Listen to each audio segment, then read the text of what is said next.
know what you're so mad about. I've got a right to voice my opinion. Voice it, Bob. Not shout it across an entire auditorium. What happened? Your father got a little worked up at the school board meeting. I was simply trying to call attention to the sorry plight of our educational system. By calling the superintendent a short-sighted bureaucratic butthead? Got his attention, though, didn't I? How do you think I felt watching my husband dragged, kicking and screaming from the room? By the way, Russell, I appreciate that. Somebody was going to do it. I figured it might as well be a friend. What is it this time, Dad? No, the idiots want to cut funding for the school music program. Does that mean no more trumpet lessons? I'm afraid so, sweetheart. But I wanted to play professionally someday. You still can. You'll just be a really bad professional.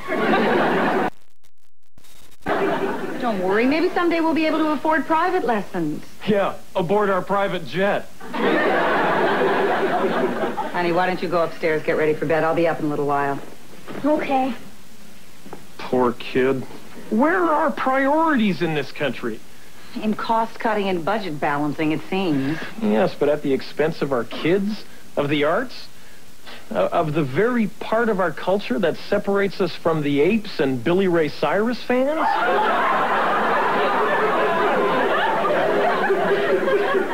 Dad, no offense, but you always come home outraged after these meetings, but you never actually do anything. I do things.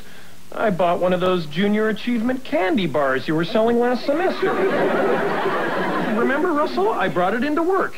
Oh, yeah, that was good chocolate, Bernadette. Had kind of a nougat thing going on, as I recall. Forget I said anything. Maybe I am all talk. It's time I got off my keister and actually did something. Like what? Like what we used to do back in college when we were young and full of enthusiasm. That's how we ended up with Carter, Bob.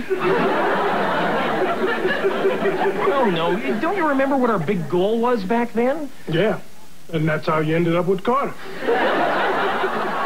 I'm talking about fighting the system. Let's stop the school board from approving those cuts. How? Well, you know, we're not the only people who were angry. Maybe we should talk to some of the other parents who were at the meeting tonight. Yeah, maybe we can have a protest march. Or a sit-in. You know, your dad's no stranger to public demonstrations. I was at Chicago in '68. Shoulder to shoulder with thousands of other screaming protesters. Honey, that was a Cubs game. Yes, but our cause was just. That guy was out by a mile.